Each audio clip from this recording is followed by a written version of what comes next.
In the past, I've lamented about how humanity seems to have lost the ability to engage in civil discourse regarding socio-political themes.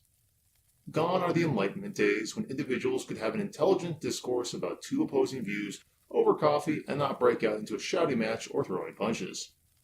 Now, though, between Antifa screaming Nazi, Black Lives Matter screaming racist, third-wave feminists screaming misogynist and the patriarchy, the alt-right screaming white genocide and the Jews, MGTOW screaming all women are leeches, leftists screaming Islamophobia after every Islamist screams Allah Akbar and blows himself up, and the radical feminists screaming death to all men, no one actually sits the fuck down and talks anymore. Those that do are immediately seen as traitors to the cause, guilty of apostasy, and worthy of being drawn, hung, and quartered. See Lacey Green as Exhibit A. Even when you have a platform that allows you to rationally and logically explain yourself, like, say, an online political news outlet, you get trash like this. As I was saying, it is your ability to reason and, by extension, engage in logical debate and conversations that built your civilizations and made you the pinnacle of creation. In the past, it has been my distinct pleasure in trying to corrupt that and cause discord and strife, but apparently, these days, I don't even have to get involved. I ran across this gem of an argument recently. Why liberals are wrong about Trump. Why are the liberals completely overacting to Trump's unique style of governing? Drum roll, please. They're not. He's a fucking sociopath. And here's a recipe for raspberry scones. Preheat oven to 400. The article goes on from there to give an actual recipe for raspberry scones. What the fuck happened to debate? No arguments, no data points, nothing but some name-calling. I've heard more eloquent and persuasive arguments come from a fucking parrot. There is a myriad of things one could criticize about Trump and his administration. For example, the ham-fisted way his travel ban was implemented. Not the travel ban itself, but the extreme incompetence in its implementation that resulted in visa and green card holders, people who have already completed the vetting process, from entering the country. Or, how about Trump having a security briefing in the middle of one of his own fucking restaurants with other patrons and the waitstaff around?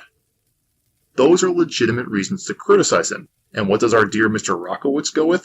Herder, he's a sociopath, Peter. You incompetent, brainless, miserable excuse for a journalist. This type of shit is exactly why Trump and the right are popular. You are driving people to him. Stop. Stop this infantile name-calling bullshit. Engage in the art of reasoned debate and discussion that brought your fucking species out of the savannah and into civilization. And maybe, just maybe, you might do some good. Now, of course, people are free to say and write whatever they damn well please.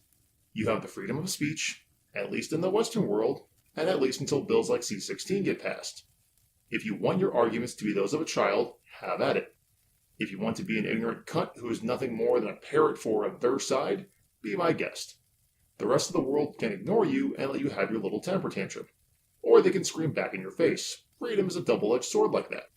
However, I draw the line at physical violence. You cannot resort to physical violence just because someone is saying something you don't like. Richard Spencer is free to be a white supremacist all he wants, and you cannot touch him. He can scream, "Gas the Jews," until his lungs give out, but until he actually tries to round people up into the cattle car, there isn't a damn thing you can do about it except counter his speech with your speech, which, ironically, gives him a bigger platform by drawing attention to him. Or ignore him and let him be the crazy guy on the street corner screaming at the wind. Likewise, a preacher can carry a sign saying "You deserve to be raped" outside your school all he wants. It does not give you the right to hit him over the head with a baseball bat. This is a lesson that Tabitha Brubaker has learned the hard way. She gave in to her emotions and whacked him over the head. Congratulations, Tabitha. You just made that despicable man the victim when he is obviously the villain. He now gets sympathy points, and I have to defend him, not because I agree with anything he says, but because the asshole has the right to say it free from threats of violence, you impotent child. Did your parents not teach you better? Well, Miss Brubaker is now being charged with felony assault, amongst other things, and although you can't identify her from his video, I can guarantee someone caught it on tape where she is easily visible, because there is quite the crowd there. Plus, the school vice principal has since identified her as a former student and the assailant. This 19-year-old just fucked up her entire life because she could not control herself. And for what? To shut up a guy who no one in the area agreed with anyway, who was not actually threatening anyone? It's not like he was marching on the school with a pack of armed men. What the hell happened to sticks and stones may break my bones, but words can never hurt me? When did that stop being something kids were taught? Words cannot hurt you unless you let them. You can ignore anything anyone says. It really is that simple.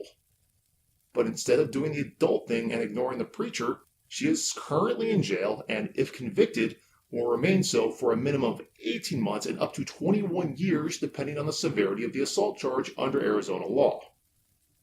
Now, she will likely have a felony conviction on her record, which means she can never vote, own a gun, or expect to be treated like the rest of civil society. All because she could not simply walk away.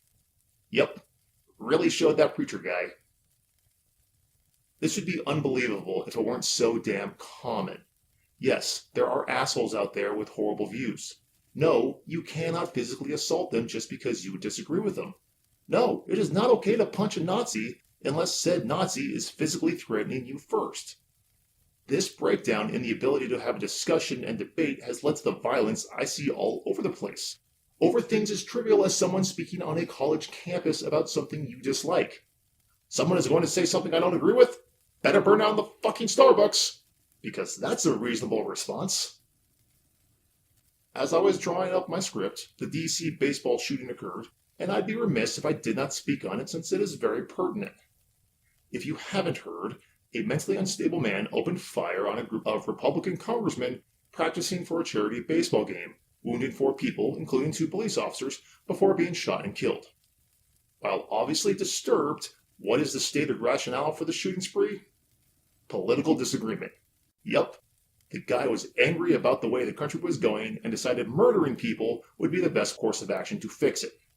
James Hodgkinson has posted anti-Trump rhetoric on his Facebook page and had written letters to his hometown newspaper blaming Republicans for what he considered an agenda favoring the wealthy. Hodgkinson had sent letters to his local newspaper in Illinois decrying income inequality, encouraging the government to tax the rich, and supporting President Barack Obama, according to the Belleville News-Democrat. A strong middle class is what a country needs to prosper, he wrote in a letter to the editor. The only thing that has trickled down in the last 30 years came from Mitt Romney's dog. He is even quoted as asking a participating representative if the people practicing were Republican or Democrat before getting an answer and walking away. Presumably, and I am making a deductive leap here, he would not have opened fire if they had been Democrat. This is the state of public discourse in the United States. I recall when the Founding Fathers had a very heated public debate regarding the Constitution replacing the Articles of Confederation. It can be read in the Federalist Papers and the Anti-Federalist. They wrote essays and spelled out their positions, then published them in papers for all to read, not broke out the blunderbuss and riddled their political opponents with holes. This is what you need to get back to, and fast. Otherwise, I guarantee you this shit is going to go downhill. Already, the sides are trying to politicize it, with Democrats calling for stricter gun controls like they do after every shooting. Republicans are demonstrating that the whack job was a Bernie bro, and that the left's divisive rhetoric is responsible for the violence, never mind that that statement is itself divisive. And feminists are even making this about them by claiming that nearly all mass shooters started off with domestic violence. So violence against women is the real issue, guys. Oh, the white guys who just got shot? Don't worry about them. This really is about violence against women. It is time to put away childish things and grow up as a population. Put away the violence, the hyperbolic rhetoric, the finger pointing, and the excuses. Take responsibility for your individual actions and stop thinking in collectives. Grow up and prosper as a society. That way, I and my ilk have something to tear down. Until next time, my minions, via cum diabolus amici me.